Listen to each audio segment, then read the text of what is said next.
મને ખબર હતી કે મારી તપસ્યાના એવા સમયે તારો જન્મ થયો છે કે તું તારી જાતે તું સાત્વિક અને પવિત્ર કોઈ સંતના ઋષિના સાનિધ્યમાં જીવન વ્યતીત કરીશ. આજે મને સંતોષ છે અને તું જીવન સુખેથી એ ઋષિના સાથે વિતાવે એમ કરી અને એ સમયે પાણી ગ્રહણ કરવાની પરંપરા હતી. પાણી ગ્રહણ કરાવી અને જ્યારે દેવી દેવતાના મંત્રોની સાથે જ્યારે જીવનમાં નાતે બંધાયા છે. સમય વ્યતીત થવા માંડ્યો છે. જ્ઞાનના અને શબ્દના પ્યાસી હતા, ભક્તિ શક્તિના પ્યાસી હતા. બંને પતિ પત્ની ગ્રહસ્થાશ્રમ ધર્મનું મર્યાદાનું પાલન કરતા કરતા પોતાનું જીવન વ્યતીત કરતા હતા. સંજોગ એવો બન્યો છે કે ધીરે ધીરે ધીરે એમના જીવનની અંદર એક વિશેષ કડી ખીલી છે અને બંનેના શુભ કર્મના ફળ સ્વરૂપે એક સુંદર એક બાળકના જન્મની એક ભેટ આ સમાજને એ સંતે આપી છે. બાળક સુંદર 10-11 વર્ષનું થયું છે. સંસ્કાર જે માતા પિતાના પવિત્ર ભાવનાના સંસ્કાર લઈને જન્મ્યું છે. એક સમયની ગાથા છે. ચોમાસાનો સમય છે. ચોમાસાના સમયની અંદર માં પોતે નદીએ પાણી ભરવા જાય છે. પાણીની હેલ લઈને પોતે આવતી હોય છે અને ત્યારે એણે એક દ્રશ્ય જોયું કે પોતાના ઘરના આંગણે 5-10 બાળકો એ સમયે વરસાદનું રેતી ભીની થયેલી એમાં મકાન બનાવે, એમાં ફરતી દિવાલો કરે, કોઈ આગા પાછા થાય, કોઈ બીજું કામ કરે, એમ બાળકો ત્યાં રમતા હોય છે અને પોતે હેલ લઈને આવે. એ પણ ઋષિ પુત્રી હતી અને ઋષિ પત્ની હતી. એનામાં પણ આધ્યાત્મિક જ્ઞાન સિદ્ધાંતોને સમજવાની વિશેષ શક્તિ હતી. એણે જે દ્રશ્ય જોયું એમાં દરેક બાળકો કોઈ ઘર બનાવે છે, કોઈ એમાં વાહન હાકે છે, કોઈ બીજું કંઈ કરે છે, કોઈ ત્રીજું કંઈ કરે છે. એ બધા જે બાળકો રમતા હોય છે એમાં અચાનક એને એના બાળક ઉપર નજર જાય છે. તો બાળક 4-5 એક ઘાસના ટુકડાઓ લઈ અને ભેગા કરી અને ત્યાં સાફસૂફ બધે કરતો હોય છે. એ બાળકને સાફસૂફ કરતો જુએ છે અને માને એક વિચાર આવે છે. ત્યાંથી સીધી દોટ મૂકી અને હેલ લઈ અને પોતે પોતાના એ આશ્રમની અંદર જાય છે. આશ્રમમાં ઋષિવર પોતે નિત્ય સ્નાનાદિ કર્મ પતાવી, પૂજા કર્મ નિત્ય કર્મ પતાવી અને પોતે ધ્યાનસ્થ અવસ્થામાંથી મુક્ત થઈ અને જાગૃત થઈને હજી બેઠા છે. અને એમ કહેવાય છે કે ત્યાં ઋષિ પત્ની ત્યાં પહોંચ્યા અને પહોંચીને પ્રશ્ન કર્યો કે નામદાર, તો કે હા, આજ સુધી વિચાર નથી આવ્યો, આજે વિચાર આવ્યો છે. મનમાં એક પ્રશ્ન ઉદ્ભવ થયો છે અને આપને મારે એક પ્રશ્ન પૂછવો છે. તો કે શું પ્રશ્ન પૂછવું છે?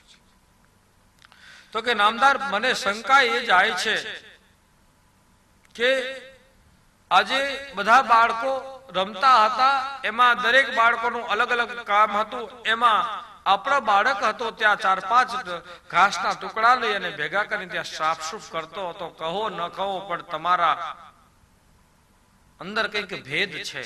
આપનો હવે પૂછવાનો કોઈ હેતુ નથી, પણ પ્રમાણ માટે મારા સંદેહના નિવારણ અર્થે સ્વામી કહો કે આપનું ગોત્ર કયું છે? અને ત્યારે એ પોતે કહે છે કે હું રૂખી ગોત્રમાંથી આવું છું, હું વાલ્મીકી ગોત્રમાંથી આવું છું. મારું ગોત્ર એ છે અને એ ગોત્રની દિશામાં મારું ચિત્ત ન હતું, માટે હું ગોત્રને પરખી નથી શીખ્યો. એમ ભક્તિ કરે પાતાળ મેં પ્રગટ હોવે આકાશ, દાબી દુબી ન રહે કસ્તુરી કી બાસ. એમ કર્મના જે સંસ્કાર લોહીની અંદર પડેલા હોય અને ગર્ભ સંસ્કાર અને બુંદ સંસ્કારના માધ્યમ દ્વારા એનું યથા યોગ્ય સિંચન કરવામાં આવે તો યોગ્ય ફળ પ્રાપ્ત કરી શકીએ. એવી રીતે આ દુનિયામાં જ્યારે આપણું આગમન થાય છે અને આગમન થયા પછી જ્યારે પહેલો શ્વાસ જ્યારે આપણે લઈએ છીએ ત્યારે પહેલો શ્વાસની અંદર જ્યારે આપણા સામે જે સ્વરૂપનું પ્રતિબિંબ પડે છે એની પણ એમાં અસર થાય છે. માટે અત્યારે તો સમય બદલાયો છે. આગળ ઉપર આપણી ભારત વર્ષની પરંપરા હતી કે જ્યારે કોઈ પણ બાળકનો જન્મ થાય અને જે જગ્યાએ હોય ત્યાં એમ કહેવાય છે કે પવિત્ર દેવી દેવતાઓના સ્વરૂપો ત્યાં રાખવામાં આવતા, પોતાના વડીલોના પૂર્વજોના સ્વરૂપો રાખવામાં આવતા. પૂર્વજોમાં જેને સારું કામ કરેલું હોય, ઉત્તમ કર્મ સમાજ માટે કરેલું હોય, નામાંકિન હોય, તેજસ્વીતાનો સ્વરૂપ હોય, એનું એ રૂમમાં દર્શન રાખવામાં આવતું, જેથી કરીને એ બાળકની અંદર એના અસર પડે છે. ત્યાંથી વાત કરી જે છઠ્ઠી મૂકવાનો રિવાજ છે, 6 દિવસનો જે રિવાજ છે, એ 6 દિવસની અંદર જ્યારે છઠ્ઠા દિવસે એને જ્યારે ગરથુથી કહેવામાં આવે છે, યા તો ગોરનું પાણી કહેવામાં આવે છે.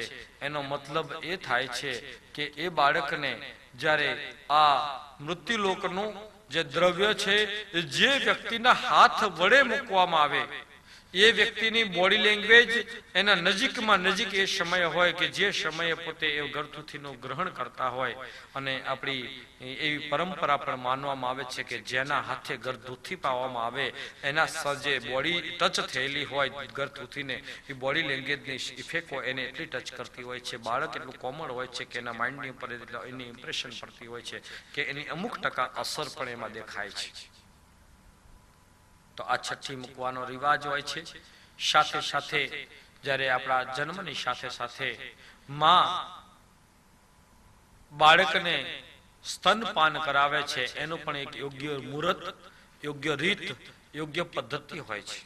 કદાચ આજની તારીખમાં જે બાળકને માએ સ્તનપાન કરાયું હોય એ માયુને ખબર હશે કે તમે એકવાર એવો અખાતરો કરજો કે જ્યારે તમે રુદન કરતા હોય, જ્યારે તમે આક્રોશમય હોય, તમે ઝઘડાના સ્વરૂપમાં હોય, તમારું હૃદય રડતું હોય, તમારું હૃદય દુભાયેલું હોય, એવા સમયે તમારા બાળકને તમે સ્તનપાન કરાવજો, તરત એને ઉધરસનું ઠણકું તો ચોક્કસ આવશે જ.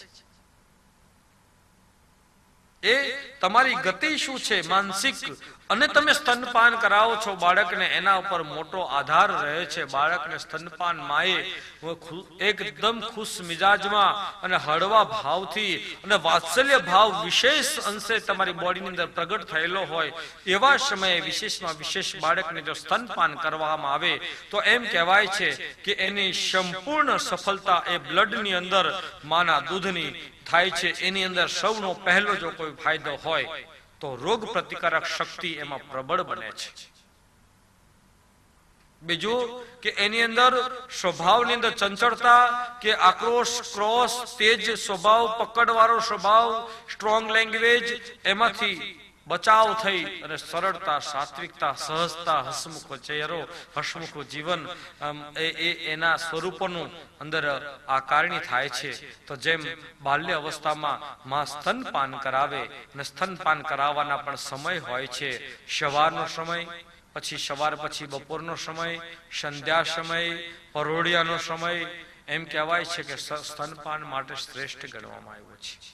સાથે સાથે જ્યારે બાળક સ્તનપાન કરતું હોય ત્યારે દરેક માં જો શક્ય હોય તો પોતાના ગુરુદેવ, પોતાના કુળદેવ, પોતાના ઈષ્ટદેવ, પોતાના આરાધ્ય દેવ, પોતાના પૂજ્ય સ્વરૂપ, યા તો પોતાના પતિદેવ, યા તો જે સ્વરૂપ એમને વિશેષ મનને શાંતિ આપતું હોય એવા સ્વરૂપના નામનું, એવા સ્વરૂપનું સુંદર મજાના ગીતડાઓ ગાતા ગાતા ગાતા એને સ્તનપાન કરાવવું જોઈએ. અરે ત્યાં સુધી કહેવાયું છે કે જ્યારે બાળકને ખોળામાં રહીને સુવડાવવાના હોય યા તો એક ઘોડિયાની અંદર જ્યારે માં જ્યારે એને હિંચકા નાખતો હોય ત્યારે માં એ સમયે સિર્ફ હિંચકા નથી નાખતા, એક સ્કૂલ ચલાવી રહ્યા છે કે યુનિવર્સિટી છે, એ સમયે બાળકના સંસ્કારો શું આપવા એ માં જે ઘટનાઓ, સ્ટોરી અને વાત કહેતી હોય ના જે ગાણાની અંદર જે પડ્યું હોય એના પર આધાર રાખે છે, જેને આપણે હાલરડાના સ્વરૂપમાં ઓળખીએ છીએ. આપણે સૌ સાંભળ્યું છે માં જીજાબાઈ શિવાજીનું હાલડું ગાયેલું હતું. હાલડું શું હોય છે? શિવાજીના હાલડાથી આપણે સૌ પરિચિત છીએ કે જેની અંદર માં જીજાબાઈ જે એ સમયે જે હાલડામાં પોતે જે ગાય છે, શિવાજીને નીંદરું ન આવે માં જીજાબાઈ ઝુલાવે. આજે તું પોઢી લેજે, કારણ કે હજી કાલ આકરો સમય આવી રહ્યો છે, તારે લડવાનું છે. અત્યારે તું આરામ કરી લે, પણ એ આરામ કરવાની સાથે સાથે જાગૃતતાની આરામતા બતાવી છે. એની અસર શું હોઈ શકે એ હું તમે વાકેફ છીએ.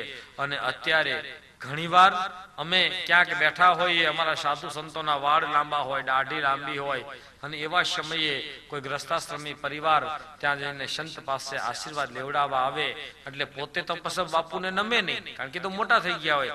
બાળકને એમ કે બાપુને જે જે કર, બાપુને જે જે કર, અને ત્યારે બાળક છેટું ભાગતું કે ના બાવો છે, ના બાવો છે એમ કઈ છેટું ભાગતું હોય ત્યારે અમે એમ કહીએ કે ના, એ બાળકને હેરાન ન કરશો, વાંક એનો નથી, વાંક એના મા બાપનો છે. એને વંદન કરતા આવડતું હોય તો ઓલાને કહેવું ન પડે. અને બીજા નંબરમાં જ્યારે એને ઘોડિયામાં હિંચકા ખવડાવ્યું ત્યારે એની માએ કીધું હુઈ જા, બાવો આવ્યો. બાવાના નામથી બીવડાવીને સુરનાર સમાજની અંદર અમારા સુરવીર દાતા કે ભક્ત ન જાગે બાપ, એને જગાડવા હોય તો મા જીજાબાઈએ હાલડા ગાયા. એવા હાલડાના રસપાન જ્યારે